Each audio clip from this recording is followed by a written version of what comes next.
Kaya mengkono apa dawuhe bapakku risanggen yen kaya mengkono tak dolekane aku menawa durung weruh sing sak temene kaya-kaya atiku ora percaya mergo Simba iku wong tuaku Simba Ranuka tak doleki sampai ketemu Simba Rama Barga ya Raden Rama Prasu kados-kadosa boten percados menawi ibu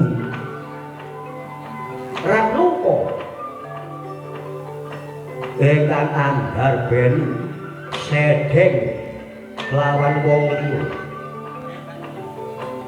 dakosi Rama Barga monggo aku nyekel pernatan diutus Kanjeng Prabu Harya ngadili sapa sing ndarbeni luput kang gedhe wajib aku dadi albuco ora peduli sapa wae tak beleh kang sanalika kangenane sang Raden Rama Bargawa ngajak ngupati Kanjeng Ibu Nedewi Retnuku babuku ana ndi kanangmu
boten anyaryosaken lampahing Rama Barwa. Nanging wonten ing madya madyane Wanawasa. Wana menika kepetang ke bawah kraton maos mati. Sinten to wonten ing madya madyane Wanawasa? Menika Nayaka Praja. Wonten ing negari maos mati pinaringan asma Raden Abiyana asmane menika. Kedangan lawan Dewi Retmuka kaya wong gendeng kemulungan setan, kaya-kaya kena guna-guna tali rontokan. Anggone gandrung-gandrung katirangun lawan garwa-garwane Resi Begawan Risanggeni asmane. Duh Gusti panjenengan dalem napa boten keliru Gusti. Kula menika sampun sepuh. Yuswa kula menika sampun 60 taun lajeng panjenengan kok tasih mewur. To panjenengan menika kepetang Nayaka Praja. Kula menika panjenengan remene menapa boten keliru. Wong alim wong tresna iku ora mandang umur. Wong tresna nadyan kok dikapak-kapakno aku tresna karo apa tresna karo apa.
Jenengan dalem menika kok lajeng kasemaran kaliyan kula Dewi Retmuka.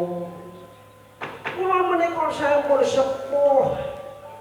Yuswa kula menika kirang langkung 60 taun panjenengan kok kados ngaten kula aturingan areh Gusti Dewa Jagat. Retmuka wonten sing ngadhawuhi wong seneng iku ora pandang umur kok seneng. Iki dina senadyan kaya apa aku ketok karo awakmu kok menik lho kok kaya ngoten sih Gusti. Wis kadung tresna. Iki dina dikapak-kapakno. Diadani karo gunung. Aku yo tetep tresna karo sira. Kula menika sampun darbani garwa, sapa sing ora kenal sapa sing ora kenal. Kabeh sak donya yen sirah niku garwa-garwane pendhita Resi Begawan Risanggeni. Lah ngapun panjenengan kok remen kalih kula. Lah sirahmu yo uga kaya ngono seneng karo aku. Aku isine kok nek aku ana ngene iki aku durung ngereng ngewan iki.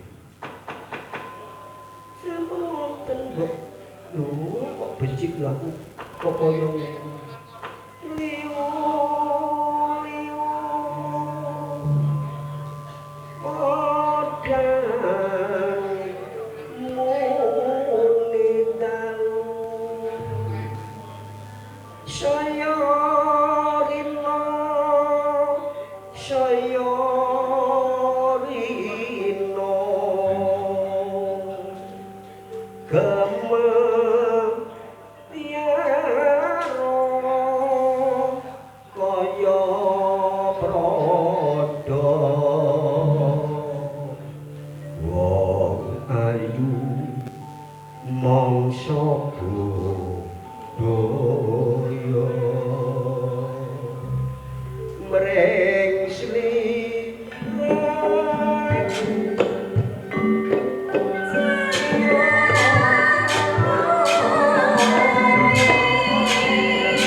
Sang Hyang Binathara Dewaya Bathara Jeramu layumu binjo tempeh lonjong rimis keringetmu ngambil ririan kok mandegrek anggonku dulu kan Jeramu sapa yo yen Jeramu ora weruh karo aku sak temene aku weruh klebate simbok yaiku ne Dewi Retnuka lho gak ngono simbok maksude iku ngono babuku tegese wong tua-tua wadon kaya-kaya kasemaran kelan Jeramu sapa oh Jeramu kepengin weruh karo aku Nayaka Praja saka ing negara Maespati ya aku kang dadi asmaku Raden Abiyana kang dadi asmaku yo Jeramu apa nggodha simbok Retnuka aku ora nggodha aku pancen nyata seneng karo anane Retnuka wah ora trimo aku yo aku sing ora nrimakno aku Rama Barbawa tak pateni karena manas aku ora kaya kan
sing gawe sumbere perkara ya iku sibuk nganti kang yuyun karo gantengmu ketok gantengmu tapi letek atimu kaya dene peceret ya padha wani ngrusak pager ayu bojone wong kok seneng iki dina tak kapruk karo anane saka wadung sigar dadi loro bathok amun simbok renuka lereno simbok wakna apa kaya ngene iki simbok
njaluk pangapunten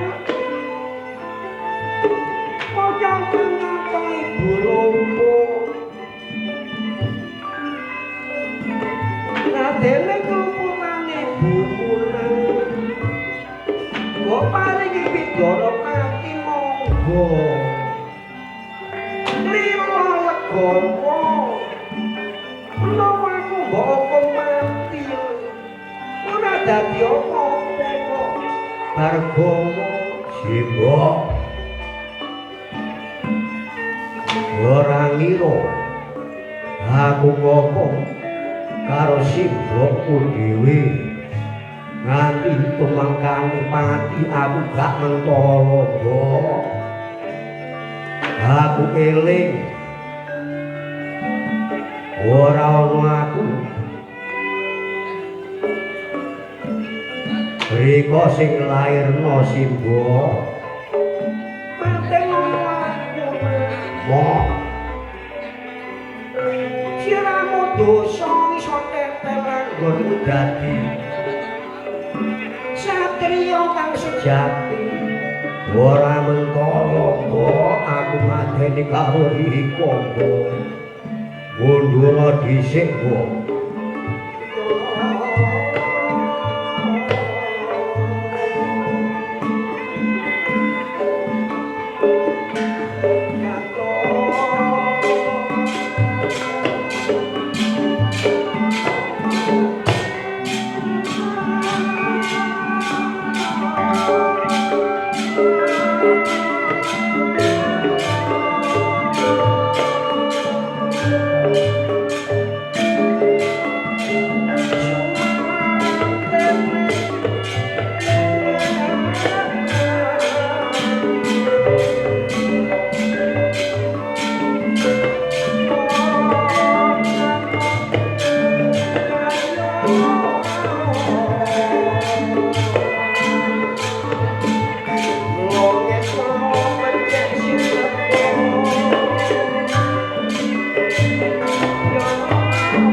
Simbok Rikojo melayu-melayu aja wedi karo anakmu Bargowo mergo aku iki isih anakmu mbok nadyan to bapakku risanggeni nganti ngotos lawan anakmu Bargowo Merjoyo karo siramu ngekei keadilan hukum pati ora ngira aku anakmu eling nalika gembol ana weteng 9 wulan 10 dina nganti tumengkaning lair mbok susoni mbok kei pangan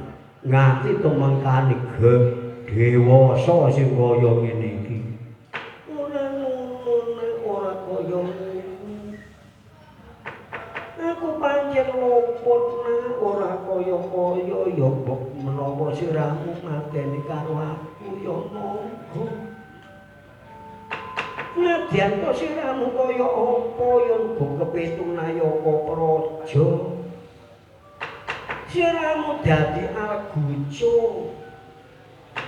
ana ing kraton Mawaspati menawa ora gelem mateni karo ibumu namun ibumu luput kena tinembung lomban cindhe bancilatan gedhe dosamu siramu mengkoni kewajibanmu aku mau mateni karo simbok kaya-kaya Gusti kono paring pangapura manungsa yoga paring pangapura umpama ana manungsa sing ora gelem dijaluki pangapura saka rumangsaning Rama Bargawa kok nambahi dosa gedhe dosa kuba mateni karo awakmu mengkono yen siramu konangan karo Nayaka Praja konangan kelawan Kanjeng Rama Prabu Heriya apa malah ora kena hukumanmu bagus babah aku dihukum waton babuku Retnuka hese slamet nang bloko lah banjur kaya apa nang wis ketok kaya ngono apa ora didutani Kanjeng Rama ngene ya mbok ya kaya apa nak kaya apa wis kok tak babatno yaiku alas ana sanjene alas tak yoso omah cilik-cilikan mangko aku yen ditakoni karo bapakku ring sanggeni tak warah mati mung bloko yo aku saking tresnaku karo Simbok Retnuka iku menadyan kaya apa dosanipun ibu dosa lawan ora iku gumantung Gusti sing ngarani dosa iku manungsa ora wajib yaiku mastani dosa iku ora wajib lah yen kok mengko ayo tak gendong babuku tak gendong Simbok tak babano awas ana ing wana merpoki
tak metu sauntara golek pangananmu ya mbok ya tapi aja yaiku metu saka sanjeroning pamohan kene tegese panggonan kene aku tak nyoso golek pangan riko nganti bulan-bulanan ora nganti telak anggonira mamangsa pemangan saka aku iku ya mbok ya aja metu saka kene mbok tak dolekno panganan sak cukupmu si mbok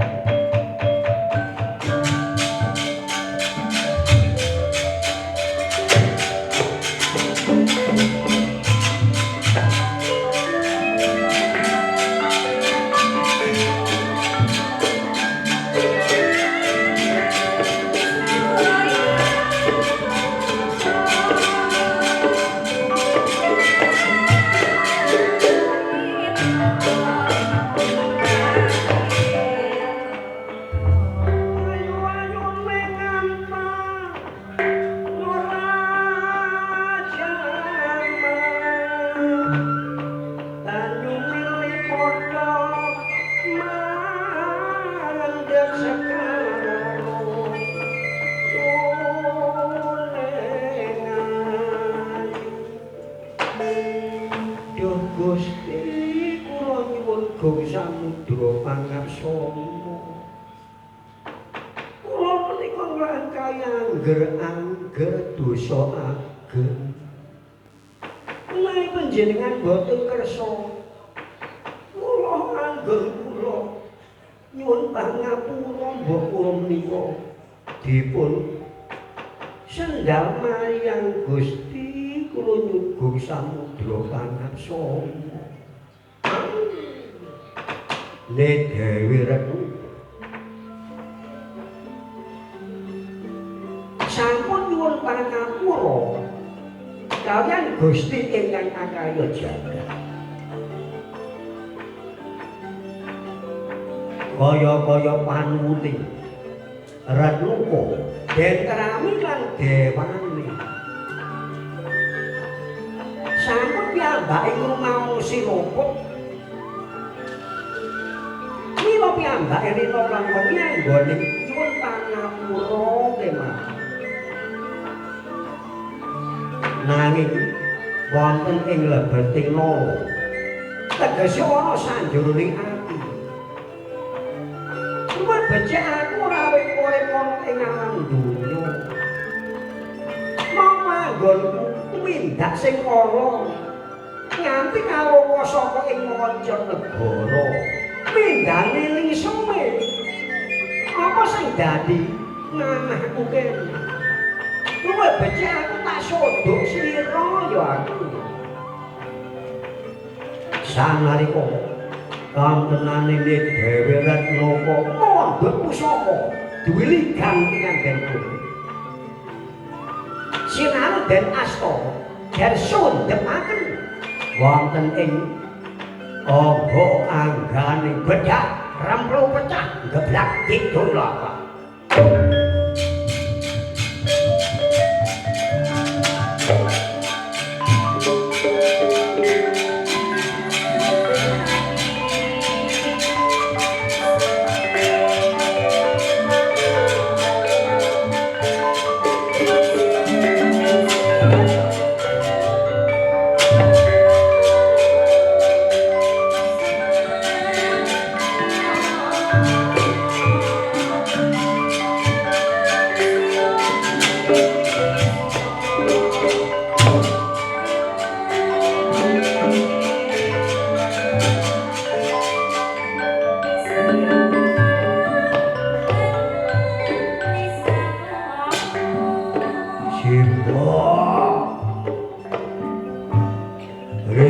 Sodok slira sipa katinggal golek panganan rika kok sodok slira sing kaya ngono po adolek nang diri kombo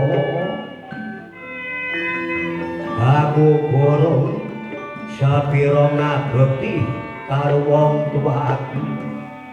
Wis iko tumakaning pradeng leloko. Sanalika ngrangkul gapyu kaliyan kuwanda wandrane Dewi Retnuka. Sang Rama Bijaya ngantos drodhok wel-welan kanang Sibla Aja mati mbok kaya-kaya aku kedosan karo awakmu Simbok Retnuka.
bisa ngabekti sak wutuhe.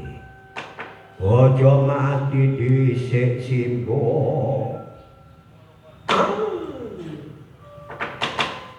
Rama Barga mune ngani Kanjeng Ibu Sodok Srira. Sanalika kampenaning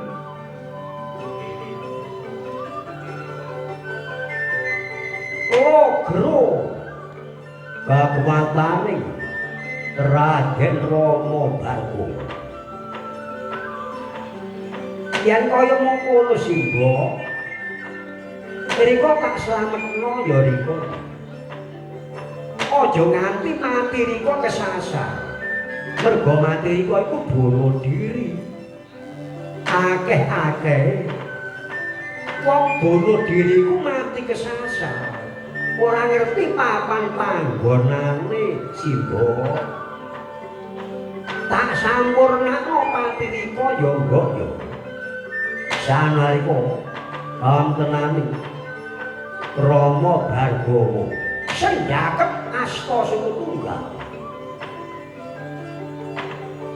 Sendhakep sarane makna asta tan sumuseke tunggal kumpul. Kadya manungsa ingkang mati ngadeg. Nanging mati sak jroning urip ngempet baban gawa sapa. Nganingna cipta. Cipta dununge kira-kira manahan manah. Sampun ngantos kongsi kawedal dating ing satunggaling rasa. Sanalika Raden Rama Bargawa ya Resi Rama Barga nyuwun kadewane. Sanalika kagiat Sanghyang Girinata ngotos dhateng ingkang Raka Sanghyang Kaneka Putra Kakang Krada. Suami panjenengan dalam kula aturi paring dawuh kaliyan para widodari matak sukmane Dewi Ratnuka. Awit menika wonten pandhita ingkang nom-noman Konjur Kawitan.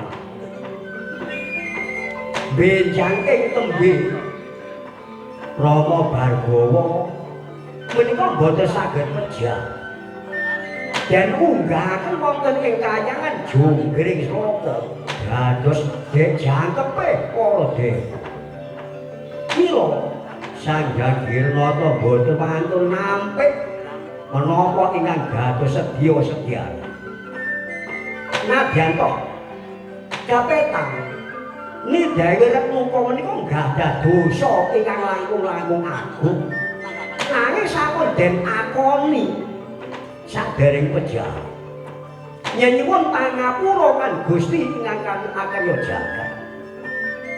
Mila saged manjing dhateng ing kasuwargane Dewi Ratnuka menika. Kejaba manungsa boten tau nate njaluk pangapura. Sanalika para widodari seketipun dol siji ngangkat yen maneh ni Dewi Ratnuka kapanjengaken dhateng ing kasuwargan. Ayo.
Bakulun Sang Hyang Girnata.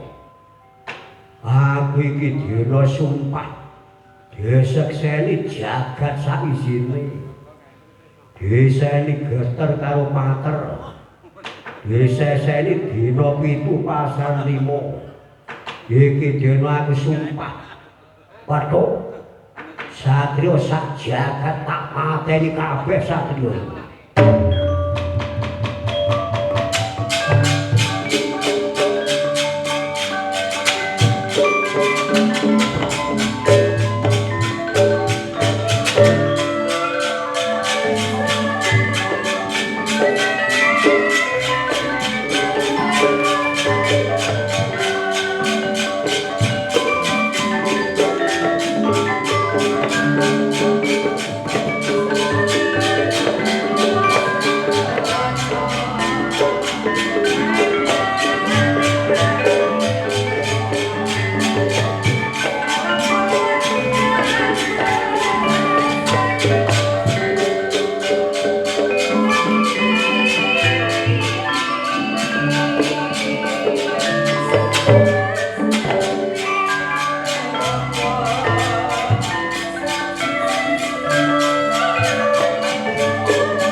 Aku sampe mati kok.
Wong ayu garwanipun kathah. Aja kaya ngono ta aku di bojo kok aku. Masih senajan siramu yo ndarbeni bojo. Lho kok seneng ngono setan adu-adu mbok menawa kaya ngono. Wis aja ngrekno omonge wong. Wong seneng iku gak ana kokone. Ya senajan kaya ngono ya kaya apa maneh. Wah, iki sapa iki? Kok ana wong loro lanang karo wadon. Ya iku ana tengah alas lereno, tak takon. Wadon iku dudu bojomu tak kapro, siramu ajur mumur, jasmu.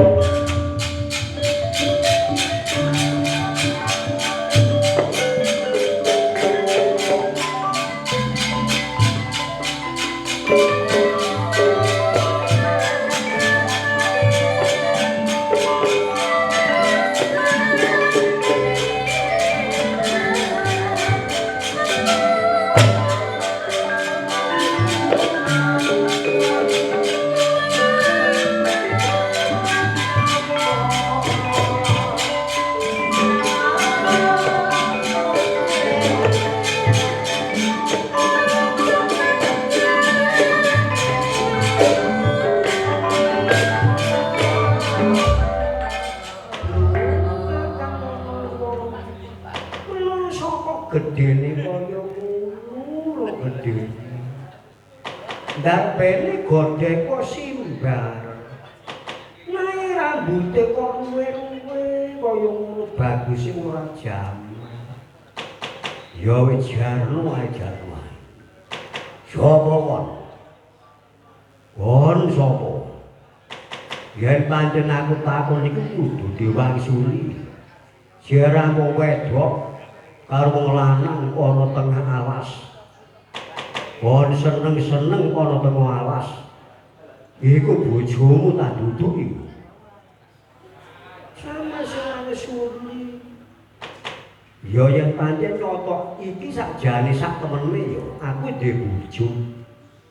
Ya iki yo gonde bojo. Wah wong gendaan tak kaprok modar ana alas kene iku.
Iki sapa iki? Kula. Yo, sapa kon? Kula dados wiyaga apa kula? Apa? Kula dados panjak. Oh, panjak. Nggih, panjak kula iki. Lah kon kene sediamu apa? Amin sewu, nggih amin sewu. Kula niku promosi kula. Promosi? Nggih. Promosi apa kon? Kula dodol tangkur boyo. Dodol apa? Tangkur boyo. Kangge kekuatan. Kenek kangge ngakosno barang sing gembuk. Wah. Kon panjak apa? Kula panjak gong. Jenengmu sapa? Soiki jenenge. Enten kalih sing jamu situk niku jamu rusa. Jamu apa iku? Nggih niku napa jenenge niku pun pondeke niku diminum tunggu 1 jam sudah tancap. Ana aja sembrono, iku larangane negara karo larangane agama. Nek konangan niki sampeyan tumbas tangkur boyo ta. Saestu kekuatane di luar biasa, 2 jam kuat niku. Niku saestu. Kalih setunggal niki napa malih? Dicampuri karo niki endeke. Apa iku pelampo? Wah, wong edan taun kon bagem niklih tak pecel ndas munggih kula tak pamit Pak. Aku yo apa iki rek?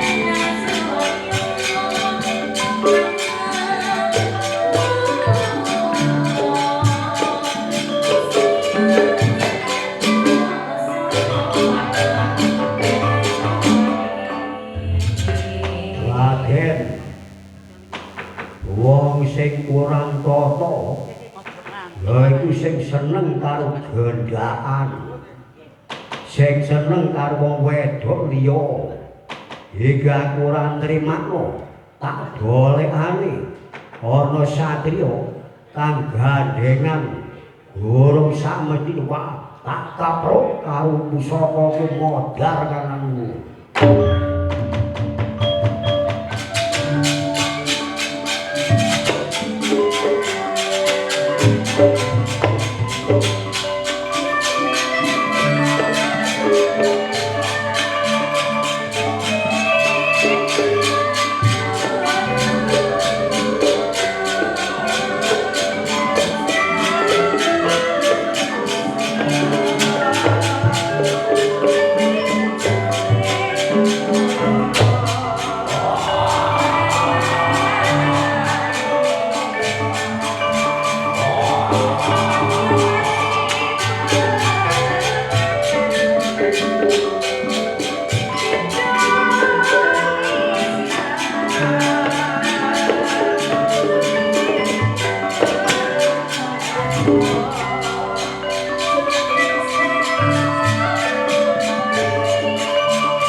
Ingkang Winoresita anyayosaken wonten ing negari Tirtagiri Solo. Sinten to ingkang jumeneng ana ing kraton Tirtagiri Solo? Sang Prabu Karangkala asmane menika. Dan dedepi klamban kula kawan jimat Pak Mundu kalian Setro ingriku ngengetaken menawi Gusti Nyara Sang Prabu Karangkala kaya wong edan kakurangan setan karena guna tali rara-rara anggone gandrung-gandrung lawan Dewi Retnuka boten kenging dipun penggah boten mangertosi menawi Dewi Retnuka menika sampun prateng lena wong ayu wong koning garwanipun Kakang Dewi Dena Retnuka aja plerak-plerok sing kaya ngono apa sine aja besengat-besengut sing kaya ngono terus nganggo guna srana. Aku senadyan to ora mbok guna-gunani aku wis tresna Dena jaluk apa sing jaluk apa sih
Mas mulelo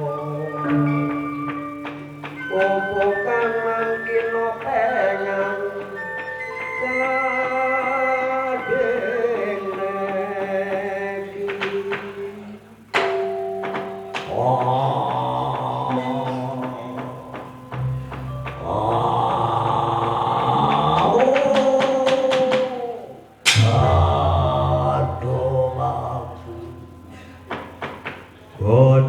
Gojleng iblis lanat padha gegojegan wong ayu dhewe ret luka aja gegodha terus menerus sing kaya ngono apa kodeno nadyanto siramu ora nganggo guna srana Kon kakang wis tresno dhewe. Aja besengat-besengut. Mundak-mundak ilang sedepe wong ayu. Aja mbok plerak-plerok sing kaya ngono. Mundak-mundak ilang manise wong ayu. Wah, ya apa to gitu. Wis mbok aku gak melok-melok. Yayu niku jenenge kuno kawan wajib ngelingno kan.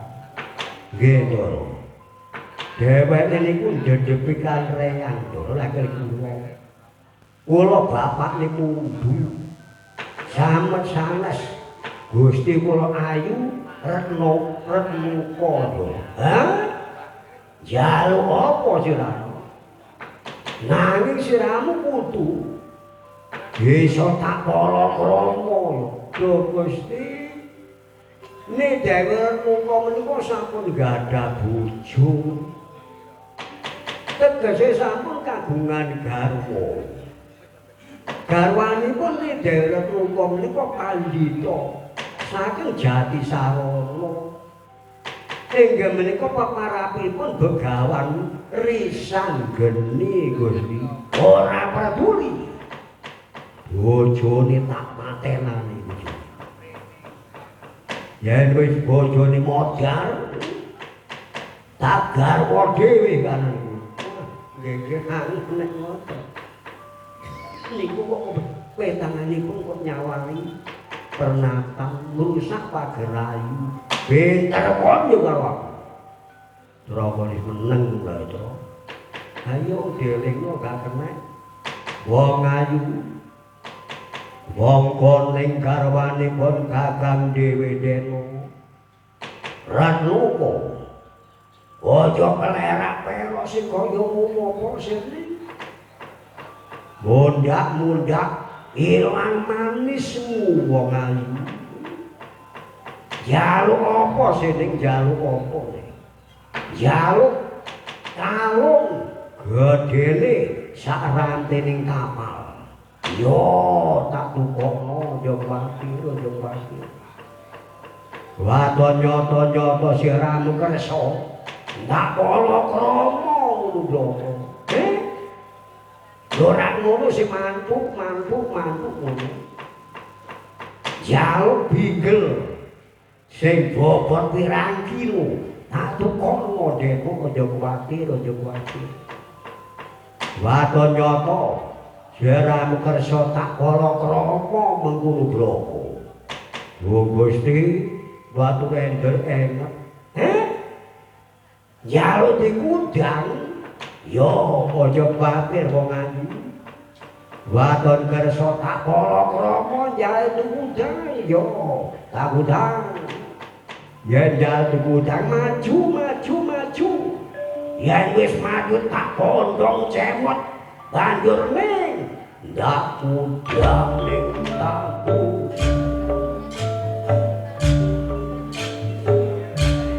ndak undang ning taku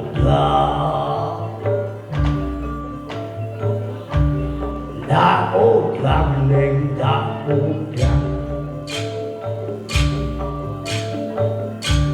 ndak undang gendrung lewong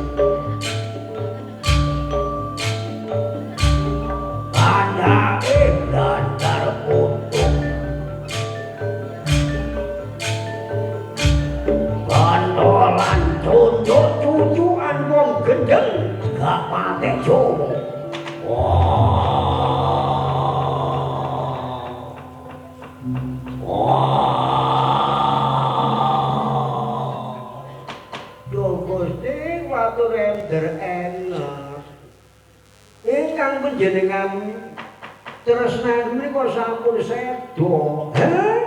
Njaluk dipundak maneh. Yo, aja kuwatir demo. Pun kakang gudange wong udang. Maju, maju. Yen wis maju tak pondong cemot bandur ning ndaku daming ndaku.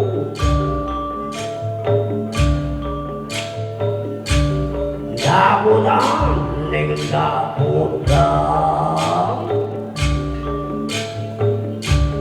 Ndaku dang iyem-iyem ketanpa sak mampu tapi nak uyuk seger duduhe.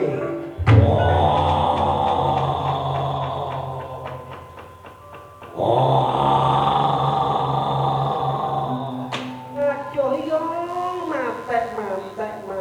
Bah, ndak dolek aneh. Le daerah kok tak boyong menyang ing Tirta Gisma.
Kurang ajar.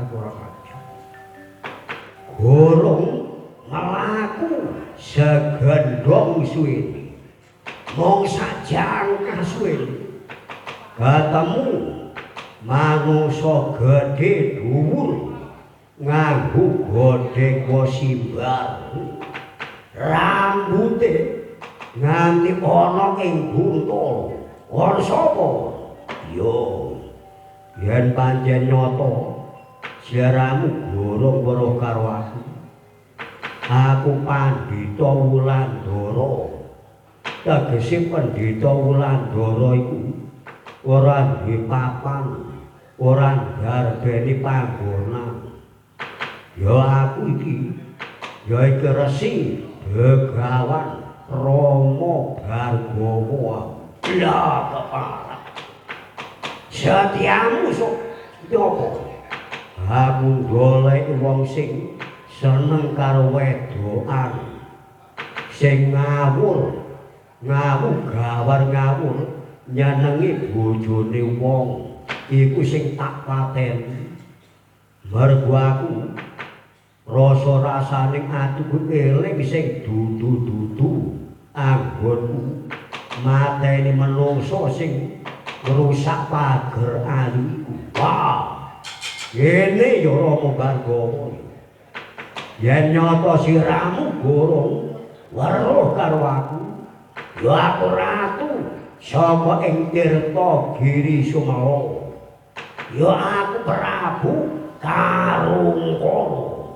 Sadya mapa aku ndoleki sing jenenge Nidawi Retnuka sing kadol Ewadiala. Aja eling-eling karo aku iso ketemu karo Nidawi Retnuka. Watut iso matang-matang batangi Rama Bargawa keparat langgo pangucapku ndak dodok dadamu mungker batangmu cepot unawamu.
Wah, buta gendeng kono.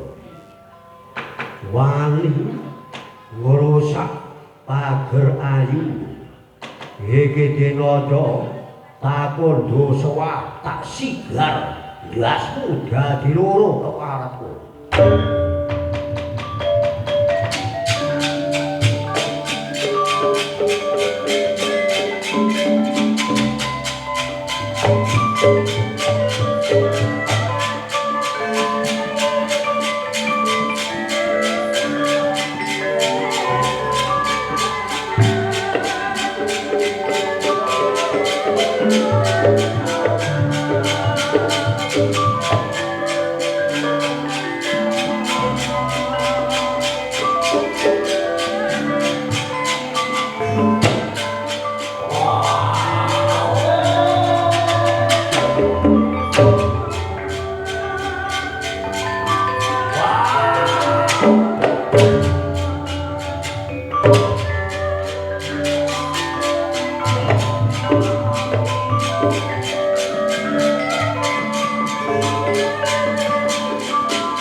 Wong satriya sak donya kaya-kaya aku kepengin mateni satriya kabeh. Wis kadung yaiku anggonku janji sumpah aku kudu bisa mateni manungsa sing ngrusak pager ayu. Kaya-kaya eling jamaning babuku Retnuka. Ya simbokku Retnuka. Yen pancen kaya ngono aku ndak ngelang-lang jagat tak bolehane satriya sing murang tata tak sigar gasmu kepalaku.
papawe bokrong mbok semprong mati obok lagi mbok tuwek mati layek anak ulun juga kita anak Grajapada Resi Begawan Rama Bagara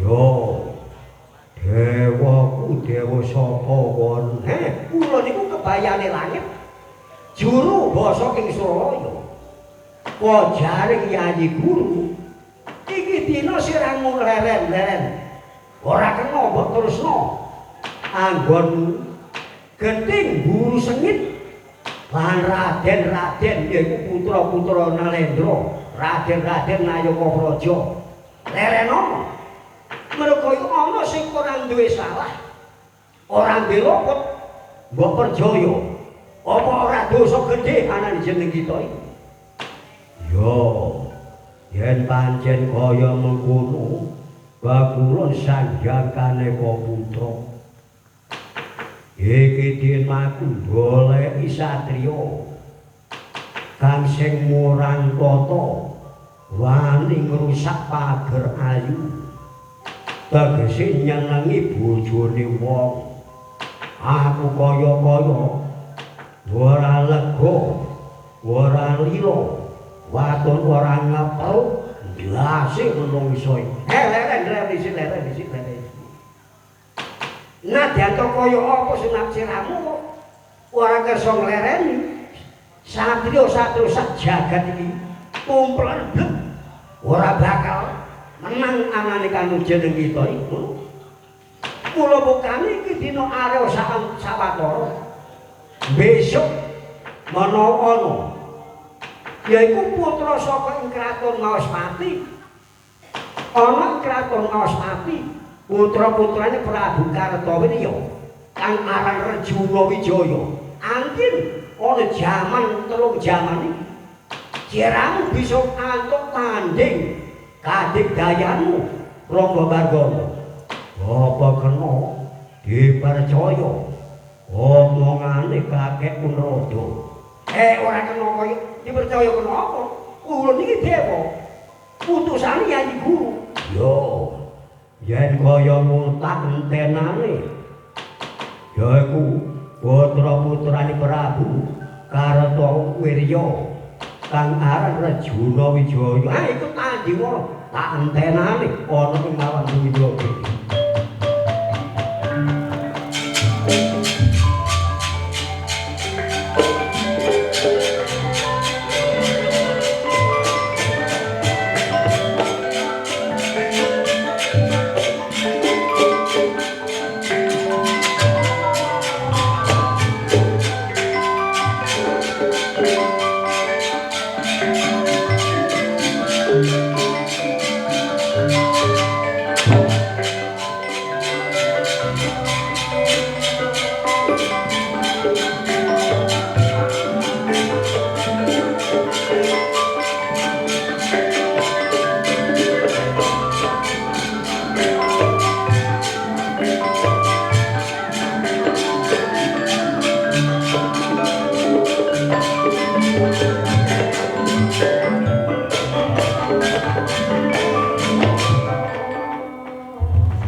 Resi Begawan Rama Wibarga ya Resi Begawan Rama Prasa sampun klintangi jaman kalih perkawis jamaning Ratu Maospati jejul Prabu Herya santun prateng lewu putra-putrane Prabu Herya Prabu Kartawirya inggih sampun swargi kadang nglentangi anane jaman Teluk Perkara jamane Rejuna Sasrabahu ya Rejuna Wijaya ya Raden Nalendradika sanalika wontenaning Harya Begawan Rama Bargawa ngupadi putra wayahe Prabu Herya putrane Prabu Kartawirya Rejuna Wijaya wae.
Ingkang wilus anyarosaken wonten ing kraton Maespati putra Sang Prabu Kartawirya putra wayahe Prabu Herya ingkang asma Rejuna Sasrabahu asmanipun nembe kemawon tinju saking ing kraton Selaperwata kadherekaken ingkang garwa 800 garwaning Raden Rejuna Wijaya menika.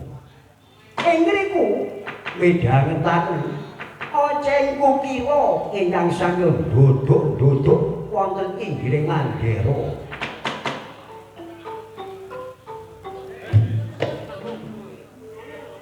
Wonten Mandera.